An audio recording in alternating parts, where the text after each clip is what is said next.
Le soleil couchant d'automne peint de lumière ambrée la maison de banlieue de mes parents tandis que je me gare dans l'allée. Le dîner du dimanche, une tradition que j'ai maintenue malgré les tensions subtiles qui ont obscurci notre famille pendant des années.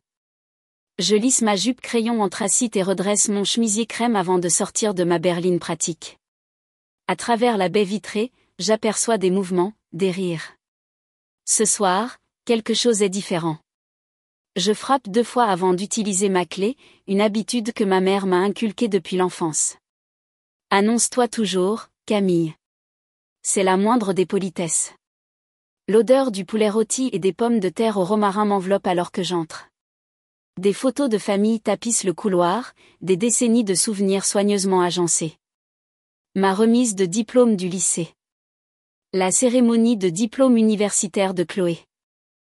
Des vacances en famille où je semble toujours sourire à moitié tandis que tout le monde rayonne. Camille, c'est toi, appelle maman depuis la salle à manger. C'est moi, je réponds, accrochant mon manteau au porte-manteau en bois près de la porte. Je suis sa voix et je me fige sur le seuil. Chloé est près de la vitrine, vêtue d'une robe de cocktail bordeaux qui a probablement coûté plus cher que mon loyer mensuel. Ses cheveux sont fraîchement méchés, retombant en vagues parfaites autour de ses épaules. Papa verse du champagne dans des flûtes en cristal, celles réservées pour Noël et les anniversaires marquants. Camille.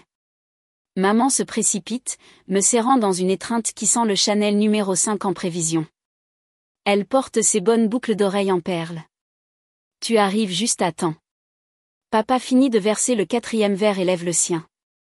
Un timing parfait en effet. Nous étions sur le point de trinquer. Trinquer ?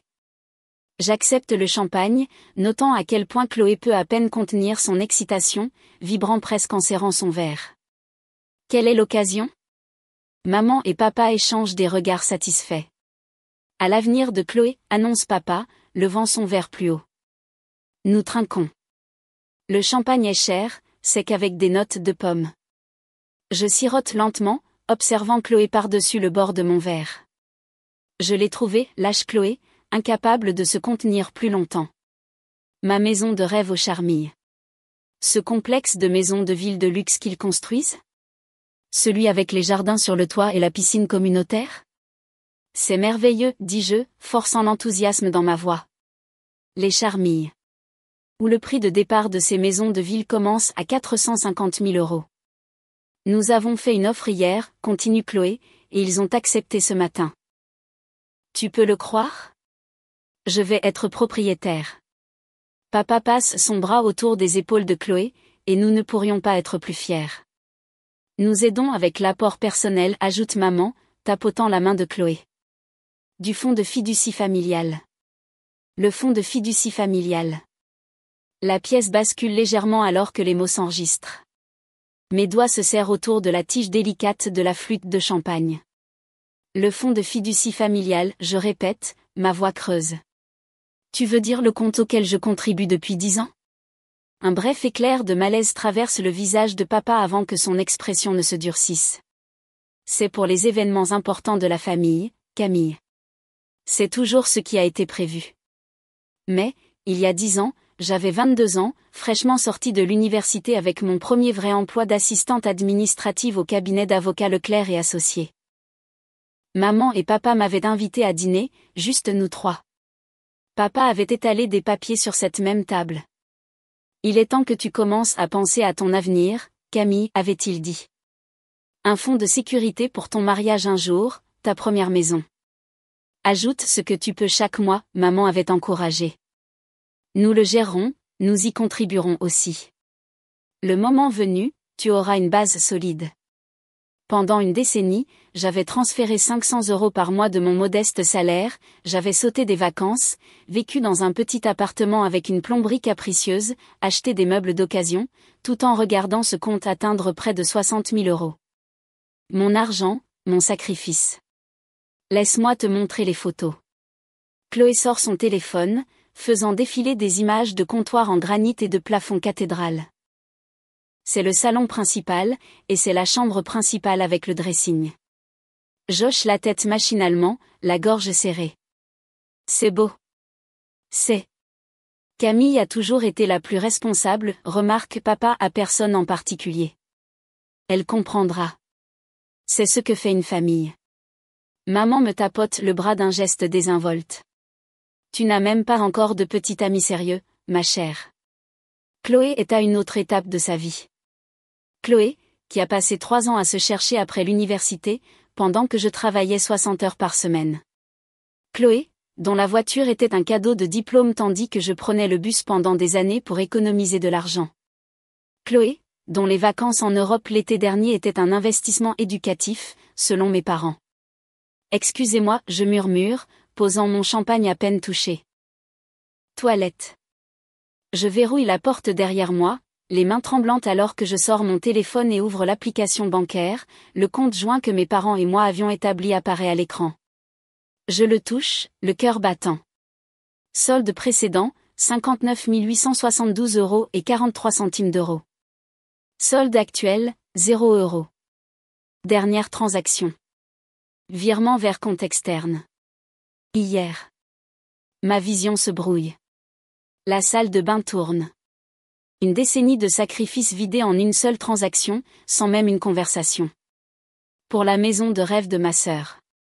Je serre le bord de l'évier, les phalanges blanches contre la porcelaine. À travers la porte, j'entends le bavardage excité de Chloé sur les couleurs de peinture et la livraison de meubles. Les réponses ravies de maman. Le murmure fier de papa. Dans le miroir, je reconnais à peine la femme qui me regarde, la responsable, la fiable, celle qui comprendra. Mais je ne comprends pas. Et pour la première fois de ma vie, je ne suis pas sûre de vouloir. Il ne s'agit plus d'argent. Il s'agit de valeur. De mérite. De respect. Je redresse mes épaules, prenant une grande inspiration, puis une autre. Ils ont fait leur choix. Il est temps pour moi de faire le mien. La porte de la salle de bain s'ouvre plus fort que je ne l'avais voulu, les charnières protestant alors qu'elle claque contre le mur. Mes parents et Chloé se tournent à l'unisson, les verres de champagne toujours levés en signe de célébration. C'était mon argent. Ma voix sort plus stable que prévu, les mots flottant dans le silence soudain. Maman rit légèrement, le son cassant contre la tension que j'ai créée. C'est un fonds familial, ma chérie. Nous avons toujours pris les décisions en famille. Décision familiale ? Le mot a un goût amer. Quelqu'un m'a-t-il consulté avant de vider un compte dans lequel j'ai mis 60 000 €? Chloé lève les yeux au ciel de manière dramatique. Ne sois pas si dramatique, Camille. Ce n'est pas comme si tu l'utilisais. Papa pose son champagne avec une précision délibérée. Calmons-nous tous, Camille. Ta sœur a besoin de cette maison. Il s'agit du bien-être général de la famille. Le bien-être général, je répète, mes mains se serrant en poing sur les côtés. Montrez-moi les relevés de compte. Ce n'est pas le moment, commence papa. Montrez-moi les relevés. Chaque mot tombe comme une pierre. Pour les 10 dernières années. Papa et maman échangent des regards, une conversation silencieuse passant entre eux. Finalement, papa soupire et se recule de la table. Si c'est ce qu'il faut pour mettre fin à ces absurdités, marmonne-t-il, se dirigeant vers son bureau. Pendant qu'il est parti, maman tente de limiter les dégâts. Camille, je sais que tu es déçue, mais Chloé a trouvé sa maison parfaite. Tu ne peux pas être heureuse pour ta sœur ? Chloé hoche la tête avec enthousiasme. Tu peux venir quand tu veux. Il y a une chambre d'amis où tu pourrais rester quand tu viens. La générosité désinvolte de m'offrir l'accès à une pièce achetée avec mon propre argent me tord l'estomac. Papa revient avec un porte-documents en cuir, hésitant avant de le poser sur la table. Je l'attrape avant qu'il ne puisse changer d'avis, l'ouvrant pour révéler des relevés mensuels soigneusement organisés. Mes doigts tracent les colonnes de chiffres, chaque dépôt marqué de mon nom. 10 ans de sacrifice mis à nu. Je feuillette mois après mois, cherchant toute contribution autre que la mienne. Il n'y a rien ici de vous deux, dis-je, levant les yeux. Pas un seul euro. Papa se déplace inconfortablement. Nous avons fourni la stratégie d'investissement. Les conseils. Conseils, je répète, continuant de tourner les pages. Une annotation d'il y a 3 ans attire mon attention. Qu'est-ce que ce retrait ? 20 000 € en août 2022. Chloé devient soudainement très intéressée par son champagne. Chloé avait besoin d'aide pour ses études supérieures, dit maman en douceur. Juste un petit prêt. Je feuillette d'autres pages, trouvant d'autres retraits. Et ces 12 000 €? Et ces 8 retraits plus petits? Papa se racle la gorge. L'apport personnel pour la voiture de Chloé. Et un peu d'aide quand elle était entre deux emplois.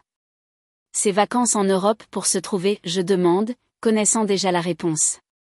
Maman tend la main vers la mienne, que je retire. Camille, la famille se soutient mutuellement. Ta sœur avait besoin de ces choses. Et qu'en est-il de mes besoins? La question flotte entre nous. Tu as toujours été si capable, dit papa, comme si c'était un compliment. Si indépendante. Si indépendante parce que j'y ai été obligée, je rétorque. Parce que chaque fois que j'avais besoin de quelque chose, la réponse était non. Ce n'est pas juste, dit maman, les yeux embués de larmes. Après tout ce que nous avons fait pour toi. Qu'avez-vous fait exactement? La question n'est plus en colère. Juste sincèrement curieuse. Nous t'avons élevé, dit papa sévèrement. Un toit au-dessus de ta tête. De la nourriture sur la table. Le minimum que les parents sont censés faire, je réponds. La famille se soutient mutuellement, répète papa, la mâchoire serrée. Ta sœur a besoin de ça. Un début dans la vie. Et moi, non. Je ferme le porte-document, soudain épuisé. J'ai soutenu cette famille en étant la responsable pendant 32 ans. Chloé ricane, faisant tourner la tige de son verre de champagne entre ses doigts manucurés.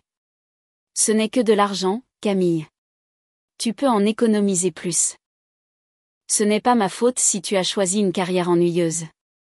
La cruauté désinvolte de ces mots coupe les derniers fils de ma patience. Je me lève, ramassant mon sac à main et le porte-document de relevé. Où vas-tu? Demande maman, l'alarme montant dans sa voix. J'ai fait ton dessert préféré. Des carrés au citron. J'ai perdu l'appétit. Papa se lève aussi, son autorité un poids familier dans la pièce. Camille, nous nous attendons à ce que tu sois raisonnable à ce sujet. La décision a été prise. Oui, elle l'a été, je suis d'accord. Me tournant vers la porte. Mais pas par vous. C'est ridicule, dit Chloé. Tu gâches une excellente célébration pour de l'argent. Je fais une pause à l'entrée, les regardant tous les trois, papa, sévère et inébranlable, maman tordant nerveusement sa serviette, Chloé agacée par l'interruption de son moment. Il ne s'agit pas d'argent, leur dis-je calmement. Il s'agit de confiance. La porte se ferme derrière moi avec un léger clic qui sonne comme le point final d'une très longue phrase. Dans ma voiture, le porte-document pèse lourd sur le siège passager, une décennie de promesses brisées reliées en cuir. Les lampadaires s'allument alors que je m'éloigne de la maison de mes parents, illuminant un chemin que je n'ai jamais emprunté auparavant. La fille responsable est toujours revenue, toujours pardonnée, toujours comprise. Pas ce soir. Ce soir, je choisis une autre route. Cette nuit-là dans mon appartement, les relevés bancaires éparpillés sur ma table basse comme des feuilles mortes, des chiffres et des dates qui retracent une décennie de mes sacrifices. Mon téléphone vibre pour la 7e fois en 1 heure. Je n'ai pas besoin de regarder pour savoir que ce sont eux, maman, papa, ou Chloé, chacun avec sa propre saveur de manipulation. Je le laisse vibrer contre le bois jusqu'à ce qu'il se taise. Puis j'ouvre mon ordinateur portable et consulte l'Instagram de Chloé. Là, une photo d'elle devant le bureau de vente des Charmilles, les clés pendant à ses doigts manucurés. La légende indique, les rêves deviennent réalité quand on a une famille généreuse. Bénie nouvelle propriétaire, la famille d'abord. 27 likes déjà. 3 commentaires la félicitant pour son travail acharné. Mes doigts planent au-dessus du clavier. Que se passerait-il si je tapais la vérité? Félicitations pour avoir dépensé mes 60 000 €. J'espère que les sols ne grinceront pas comme dans mon appartement où j'ai vécu pendant des années en économisant pour ma propre maison. Le téléphone vibre à nouveau. Cette fois, je regarde. Maman, Camille, s'il te plaît, appelle-nous. Ton père est très contrarié. Nous devons parler de ton comportement de la nuit dernière. Mon comportement. Comme si quitter le dîner du dimanche après avoir découvert qu'ils avaient vidé mon compte était une sorte de rébellion adolescente. Le message suivant arrive avant que je ne puisse poser le téléphone. Papa, ton silence est décevant mais pas surprenant. La famille Dubois gère les affaires en privé. Considère la réputation que tu risques avec cette crise de colère enfantine. La réputation de la famille. Toujours la réputation de la famille. Le 3e message vient de Chloé. Tu pourrais au moins être heureuse pour moi. Ce n'est pas comme si tu utilisais cet argent de toute façon. Je jette le téléphone sur le canapé et presse mes paumes contre mes yeux jusqu'à ce que je voie des étoiles. La notification de message vocal retentit. Camille, c'est maman. Je sais que tu es contrariée, ma chérie, mais tu ne vois pas la situation dans son ensemble. Chloé commence sa vie avec Julien. Ils ont besoin de cette maison pour construire leur avenir. Tu as toujours été notre roc, notre responsable. S'il te plaît, rappelle-moi. Ton père. Sa voix baisse à un murmure. Il parle de te rayer du testament si tu poursuis cette affaire. S'il te plaît, sois raisonnable. Je supprime le message sans écouter le reste. 3 autres messages vocaux suivent le même modèle, 12 préoccupations se transformant en menaces voilées. Quand on frappe à ma porte le soir suivant, je m'attends à trouver maman ou papa debout dans le couloir avec des expressions sévères et des discours répétés sur le devoir familial. Au lieu de cela, c'est Sophie, serrant une bouteille de vin et un dossier. Tu avais l'air terrible au téléphone, dit-elle, me dépassant pour entrer dans l'appartement. J'ai apporté des renforts. Sophie est mon amie depuis l'université et travaille maintenant comme parajuriste chez Roche et Associés. Sa nature pratique et ses connaissances juridiques m'ont évité plusieurs mauvaises décisions au fil des ans. J'accepte le vin mais regarde le dossier avec méfiance. Qu'est-ce que c'est ? Des informations. Elle sort un tire-bouchon de mon tiroir de cuisine, déjà familière avec l'agencement de mon appartement. Tu as dit qu'ils avaient vidé un compte joint que tu finançais depuis 10 ans, n'est-ce pas ? Sans ton consentement ni ton autorisation ? Le vin éclabousse de verre, rouge profond contre le cristal clair, la seule belle chose que je possède, un cadeau de diplôme de tante Marguerite. Oui. Presque 60 000 €. Ma voix semble creuse même à mes propres oreilles, mais c'était un compte familial. C'est ce qu'il ne cesse de dire. Sophie prend une longue gorgée avant de répondre. Ce n'est pas seulement injuste, Camille. Cela pourrait être illégal. Illégal ? Le mot me semble étranger dans ma bouche lorsqu'il s'applique à mes parents, mais leur nom était aussi sur le compte. Un compte joint ne signifie pas automatiquement des fonds communs, surtout s'il y a des preuves écrites montrant que tu étais la seule à y contribuer. Elle me glisse le dossier. Tu devrais parler à maître Laurent Dubois de notre cabinet.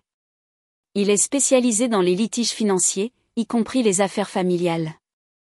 Je feuillette les pages qu'elle a apportées, des imprimés sur la malversation financière, les lois sur les comptes joints et la responsabilité fiduciaire. Des termes qui me semblent trop froids et cliniques pour s'appliquer au dîner du dimanche dans les chambres d'enfance. Je ne peux pas poursuivre ma famille, Sophie. Tu ne peux pas non plus les laisser te voler. Le mot voler tombe comme une gifle. J'avais évité ce terme même dans mes pensées. 2 jours plus tard, je suis assise en face de maître Laurent Dubois dans son bureau. Il me rappelle mon grand-père, les cheveux argentés avec des yeux gentils qui se durcissent quand je lui montre mes relevés bancaires et le contrat de compte. Ce n'est pas un fonds de fiducie familiale, mademoiselle Dubois, dit-il, retirant ses lunettes de lecture.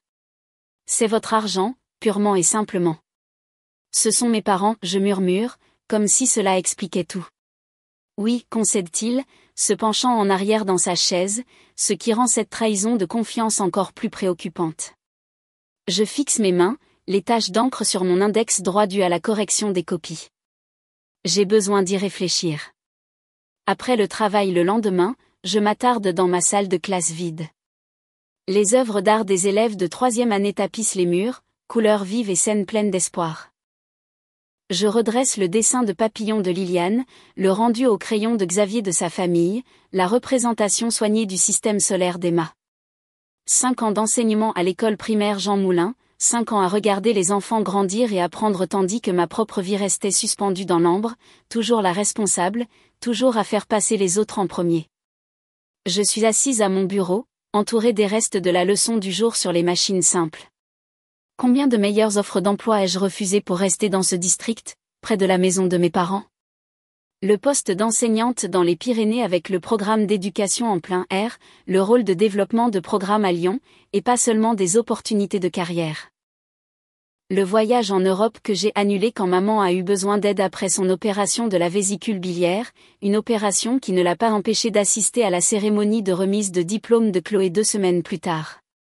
La relation avec Daniel qui s'est terminée parce que papa pensait que son entreprise de construction n'était pas assez ambitieuse pour une fille du bois.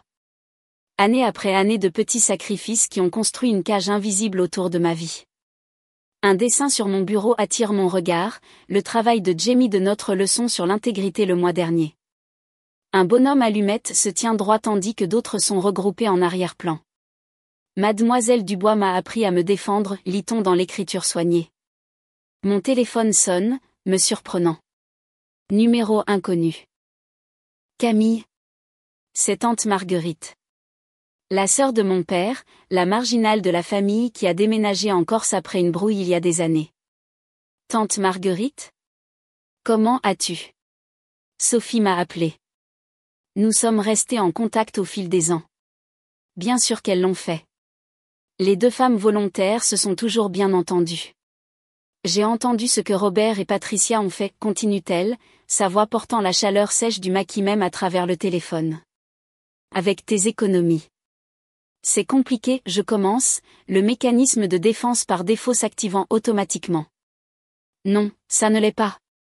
Elle coupe. Ils m'ont fait la même chose avec les bijoux de grand-mère. Les pièces qu'elle m'avait spécifiquement léguées dans son testament. Ton père m'a convaincu qu'elle devait rester dans la lignée principale de la famille. J'ai laissé tomber parce que je pensais que c'est ce que faisait la famille. Mon souffle se coupe. Je ne savais pas. Bien sûr que non. Ils ont construit un mur de silence autour de leur comportement pendant des décennies. Ton grand-père l'a fait à ton père. Ton père l'a appris et l'a perfectionné. Et maintenant, ils te le font à toi. Sa voix s'adoucit. Ne les laisse pas te faire ça, Camille. Ce schéma existe depuis des générations dans cette famille. Je regarde à nouveau le dessin de Jamie, la petite figure se tenant droite. Ça s'arrête avec moi. Dis-je, me surprenant par la fermeté de ma voix. Bien, ma fille. J'entends le sourire dans la voix de tante Marguerite. Maintenant, voici ce que tu vas faire. Je l'écoute alors qu'elle énumère les étapes que je dois suivre. Pratique, légale, émotionnelle. Au moment où nous raccrochons, le soleil a couché derrière la fenêtre de ma salle de classe. Mais pour la première fois depuis le dîner du dimanche, je ressens une lueur de lumière en moi. Ça s'arrête avec moi. Le lendemain, le cabinet d'avocat de maître Laurent Dubois me rappelle le bureau de mon grand-père, tout en boiserie sombre et livres reliés en cuir. La lumière de l'après-midi filtre à travers les stores vénitiens, projetant des rayures dorées sur la table de conférence polie où mes relevés bancaires sont disposés en ordre chronologique. 10 ans, dit maître Dubois, ajustant ses lunettes à monture argentée.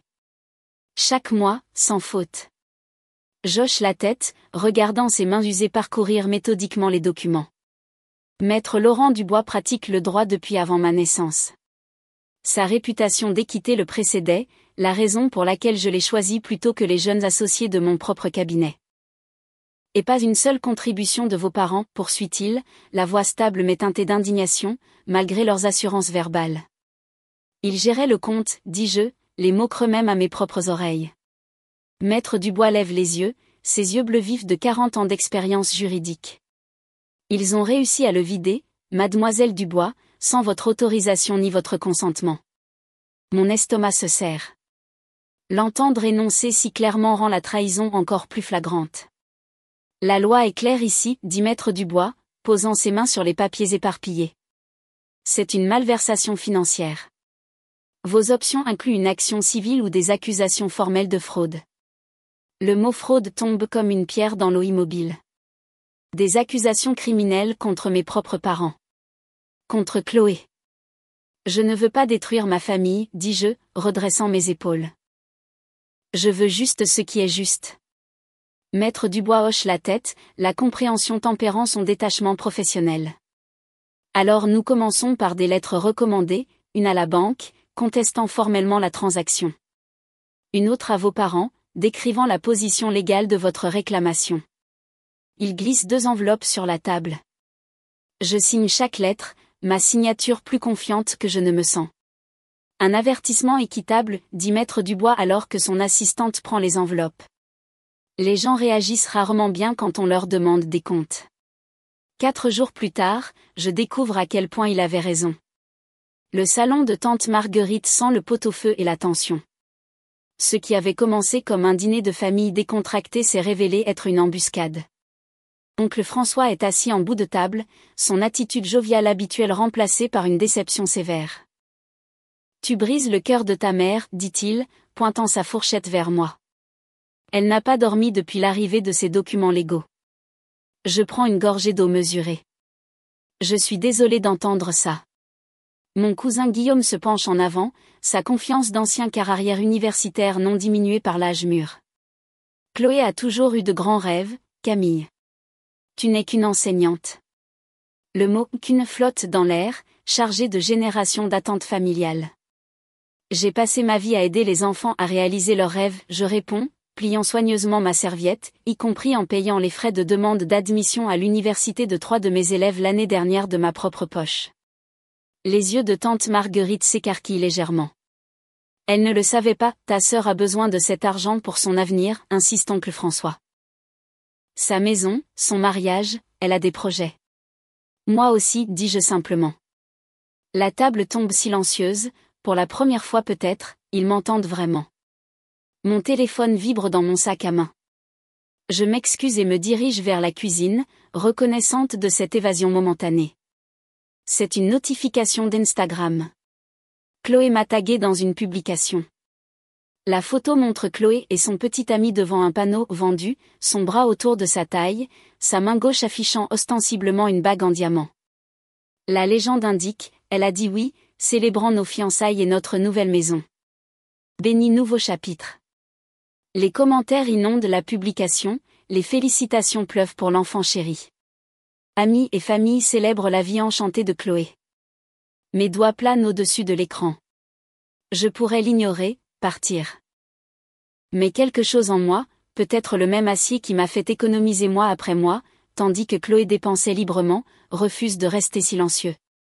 Je tape un seul commentaire mesuré, félicitations pour vos fiançailles. J'espère que votre maison vous apportera autant de joie que ma décennie d'économie m'en a apporté. Je l'envoie avant de pouvoir y réfléchir, puis retourne dans la salle à manger, juste au moment où mon téléphone commence à vibrer continuellement avec des notifications. 3 jours plus tard, la première vraie victoire arrive dans ma boîte de réception. Une lettre officielle de la banque, compte gelé en attendant une enquête sur les transactions contestées. Mon père appelle dans l'heure, sa voix tonitruante à travers le haut-parleur. Que as-tu fait ? Exactement ce que tu m'as appris, je réponds, me surprenant par mon calme, protéger ce qui est à moi. Il se lance dans une diatribe sur la loyauté familiale et les enfants ingrats, sa voix montant à chaque phrase. Je le laisse finir. C'est tout, je demande quand il s'arrête enfin pour reprendre son souffle. Il raccroche sans un mot de plus. L'après-midi suivant, j'arrange les projets scientifiques de mes 3e années quand une ombre tombe sur la porte de ma salle de classe. Ma mère est là, parfaitement coiffée comme toujours, l'air étrangement déplacé parmi les tableaux colorés de l'alphabet et les œuvres d'art des élèves. Nous devons parler, dit-elle, fermant la porte derrière elle. Nous sommes une famille, ne pouvons-nous pas régler cela en privé ? Je continue de redresser l'affichage, alignant le volcan de Martin avec le modèle du système solaire de Sophie. Nous aurions pu, dis-je, me tournant enfin pour lui faire face, il y a 10 ans, ou le mois dernier, ou même au dîner, mais plus maintenant. Elle s'approche, la voix baissant à un murmure, bien que personne d'autre ne soit là. Sais-tu ce que cela fait à ton père ? Au projet de mariage de Chloé ? Je pense aux promesses vieilles de 10 ans. Au trajet en bus sous la pluie pendant que Chloé conduisait sa voiture cadeau de diplôme. À mon minuscule appartement avec sa plomberie capricieuse. Oui, dis-je, croisant son regard directement. Je sais exactement ce que cela fait, la même chose que vous me faites depuis des années. Pour la première fois de ma vie, ma mère me regarde vraiment, et je me demande si elle voit enfin la femme que je suis devenue plutôt que la fille obéissante qu'elle s'attendait à ce que je reste. Une semaine plus tard, la table de conférence en noyer brille sous les lumières encastrées alors que je prends place à côté de maître Laurent Dubois. Ses cheveux argentés captent la lumière, et le poids rassurant de son expérience juridique s'installe autour de moi comme une armure. En face de nous sont assis mes parents et Chloé, un tableau parfait de déception familiale. La mâchoire de papa travaille de va-et-vient. Il ne m'a pas regardé directement depuis qu'il est entré dans la pièce. Les mains de maman tordent un mouchoir en lambeaux, son bracelet de perles cliquetant contre la table à chaque mouvement nerveux. Chloé fixe son téléphone, faisant défiler des photos de comptoir en granit et de dressing qu'elle réalise maintenant pourrait lui échapper. Commençons, dit maître Dubois, sa voix portant l'autorité tranquille de 40 ans de droit. Il pose un porte-document en cuir sur la table et l'ouvre avec un soin délibéré. La main de papa claque. C'est ridicule. Nous sommes une famille, pas des adversaires. Camille, je t'ai mieux élevée que ça. Vraiment. Les mots me glissent avant que je ne puisse les arrêter, d'où mes coupant comme un rasoir. Maman tapote ses yeux secs. Tu déchires cette famille pour de l'argent. De l'argent ? Après tout ce que nous avons fait pour toi. Maître Dubois se racle la gorge. Madame Dubois, avec respect, concentrons-nous sur les faits. Il fait glisser les relevés bancaires imprimés sur la surface polie. Ces dossiers montrent une décennie de dépôt mensuel du compte de Camille. 500 € chaque mois pendant 10 ans. Chloé lève enfin les yeux, la couleur lui quittant le visage alors qu'elle voit les colonnes de chiffres. De plus, continue maître Dubois, des relevés montrant 0 contribution de Robert ou Patricia Dubois pendant cette période. Le visage de papa rougit. Nous avons géré le compte. C'est une contribution. Mal géré serait plus précis, répond maître Dubois, son ton inchangé. En vertu de la loi de l'État, cela constitue une malversation financière, le transfert de fonds sans autorisation appropriée. Nous n'avions pas besoin d'autorisation, interrompt papa. C'est un fonds familial. Ce n'est pas ce qu'indiquent les documents, dit maître Dubois, tapotant un autre document. Le compte a été établi au nom de Camille avec vous comme co-signataire, pas comme un fonds fiduciaire familial discrétionnaire. Maman se penche vers papa, lui murmurant avec urgence. Son expression passe du défi au calcul. Chloé se recule de la table. Vous m'avez promis cette maison. J'ai déjà tout dit à tout le monde. J'ai déjà choisi les meubles. Chloé, dit maman, son ton sec pour la première fois. Non. La voix de Chloé monte. C'est humiliant. Qu'est-ce que je suis censée dire à Julien ? Que nous ne pouvons pas nous offrir la maison parce que ma sœur est égoïste ? Égoïste. Le mot flotte dans l'air entre nous. J'ai vécu dans un appartement avec un chauffage en panne pendant 3 hivers pour économiser cet argent. Papa et maman échangent des regards. Une communication silencieuse passe entre eux, le langage d'un mariage de 35 ans qui m'a toujours exclu. Papa redresse sa cravate et se penche en avant. Soyons raisonnables. Camille, nous sommes prêts à faire un compromis. Nous allons partager l'argent en 3, juste pour tout le monde. Maître Dubois commence à parler, mais je lui touche le bras. Ce moment m'appartient. Non. Le seul syllabe tombe comme une pierre dans l'eau immobile. Ce n'était jamais à vous de le partager. Le visage de papa se durcit. Est-ce ainsi que tu nous remercies pour tout ? Ta mère et moi t'avons donné tous les avantages. Vraiment ? Je pose mes paumes à plat sur la table. Vous avez donné une voiture à Chloé pour son diplôme. J'ai pris le bus pendant 2 ans. Vous avez payé le master de Chloé. J'ai travaillé à temps plein pendant mes études. Vous avez financé son voyage en Europe pour se trouver. Je n'ai pas eu de vacances depuis 6 ans. Maman tressaille. Et quand je vous ai fait confiance, quand j'ai cru que vous m'aidiez à assurer mon avenir, vous avez vidé mon compte sans un mot. Maître Dubois fait glisser un document. Nous avons préparé un accord de règlement, restitution intégrale des fonds de Camille, avec 5% d'intérêt capitalisé annuellement. C'est assez généreux, étant donné que nous pourrions demander des dommages et intérêts. Papa fixe le papier comme s'il allait le mordre. Tu poursuivrais tes propres parents? Je protégerai ce qui est à moi, je réponds, exactement comme vous me l'avez appris. La pièce tombe silencieuse, à l'exception du doux ronronnement de la climatisation. Le téléphone de Chloé sonne avec une notification, mais elle ne le consulte pas. Maman murmure quelque chose à papa. Il hoche la tête sèchement, puis prend le stylo que Maître Dubois lui tend.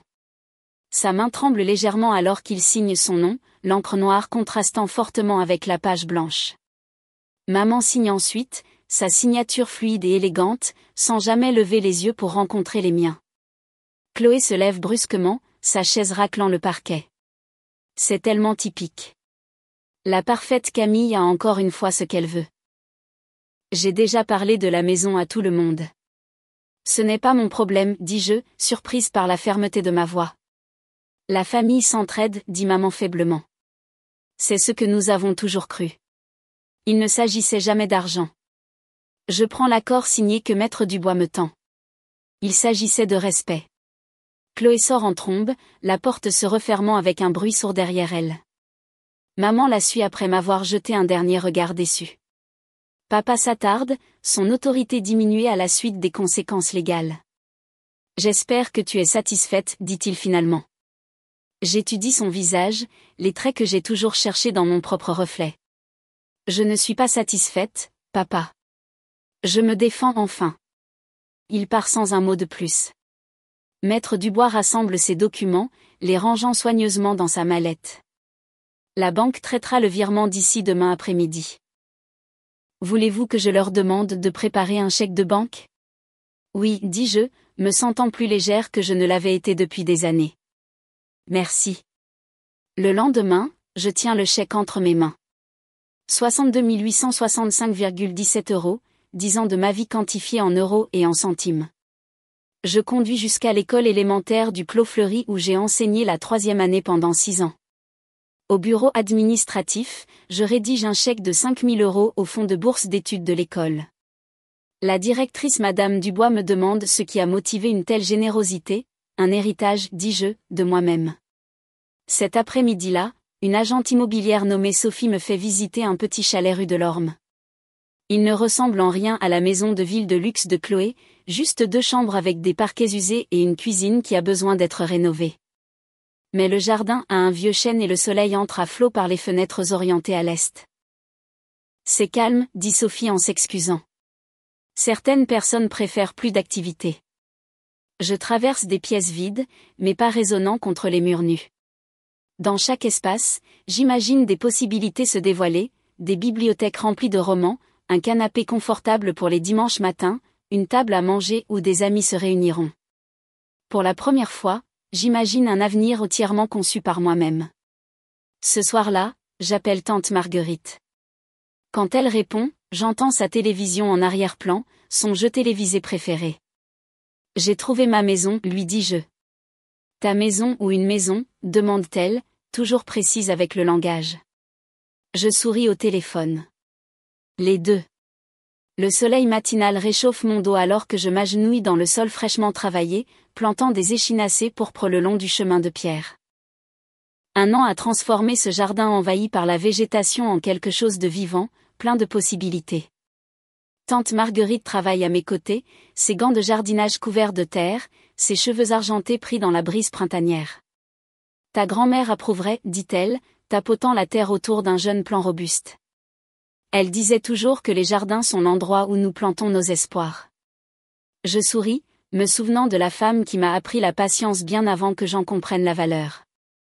Je crois que je comprends enfin ce qu'elle voulait dire. Mon chalet se dresse derrière nous, n'étant plus la saisie négligée que j'ai achetée avec mes économies récupérées. La peinture jaune pâle illumine le revêtement vieilli, et les jardinières débordent de géraniums. C'est modeste, rien à voir avec la maison de ville de luxe de Chloé, mais entièrement à moi. À l'intérieur, des photographies tapissent la cheminée au-dessus de la petite cheminée. Ma classe de 5e année jouant leurs pièces scientifiques. Sophie et moi en randonnée dans les montagnes des Cévennes, tante Marguerite et moi à la signature, tenant mes clés de maison. Aucun portrait de famille récent n'orne ces murs, une absence qui parfois fait mal mais qui ne me définit plus. Passe-moi cet arrosoir, tu veux, demande tante Marguerite, interrompant mes pensées. Alors que je le lui tends, un mouvement à la porte du jardin attire mon regard. Ma mère se tient là, l'incertitude inscrite sur son visage. Elle serre son sac à main des deux mains, l'air plus petite, diminuée sans mon père à ses côtés. Camille, dit-elle, utilisant mon surnom d'enfance pour la première fois depuis notre confrontation. Tes fleurs sont magnifiques. Tante Marguerite jette un coup d'œil entre nous, puis murmure avec tact quelque chose sur la vérification de ses tartelettes aux fraises au four. Elle me serre l'épaule en passant, une réassurance silencieuse. Merci, je réponds, me levant lentement, brossant la terre de mon jean. Voudrais-tu entrer? Maman hésite sur le seuil, comme si traverser mon espace exigeait une permission qu'elle n'était pas sûre de mériter. Je n'ai rien apporté. J'aurais dû apporter quelque chose. Ce n'est rien. Elle fait 3 pas prudents dans le jardin, puis s'arrête. J'ai réfléchi à ce qui s'est passé. À ce que nous avons fait. Sa voix tremble. Je ne voyais pas ce que nous te faisions. Pas vraiment, je me suis dit que nous étions juste pratiques. L'aveu flotte entre nous, inadéquat mais monumental. Il y a 1 an, j'aurais exigé plus, un compte rendu complet de chaque injustice. Maintenant, je reconnais le courage que cette petite reconnaissance exige. Je suis contente que tu le vois maintenant, dis-je simplement. Elle hoche la tête, clignant rapidement des yeux. Ton père ne comprend toujours pas. Il dit que tu as abandonné la famille. Je n'ai abandonné personne. J'ai juste cessé de m'abandonner moi-même. Un rouge-gorge atterrit sur le bain d'oiseaux, éclaboussant brièvement avant de s'envoler à nouveau. Nous le regardons tous les deux partir. Voudrais-tu du thé? Je propose. Ce n'est pas le pardon, pas encore, mais c'est une ouverture. Une petite fissure dans le mur entre nous. Plus tard ce soir-là, ma petite table à manger accueille une réunion différente de toutes celles que ma famille n'a jamais organisées.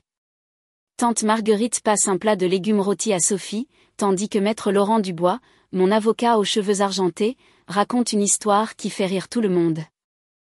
Mon collègue Jean lève son verre pour un toast spontané. À la construction de nos propres définitions de famille, annonce-t-il. Alors que le crépuscule s'épaissit, je m'installe sur ma balançoire de porche avec mon journal. La brise du soir porte l'odeur des lilas, alors que j'écris la simple vérité qu'il m'a fallu 32 ans pour découvrir. La chose la plus précieuse que j'ai gagnée n'est pas cette maison. C'est la connaissance que je compte aussi. Je lève les yeux alors que la dernière lumière s'estompe, regardant les lucioles commencer leur danse nocturne au-dessus de mon jardin. Pour la première fois de ma vie, je suis parfaitement en paix dans mon propre espace.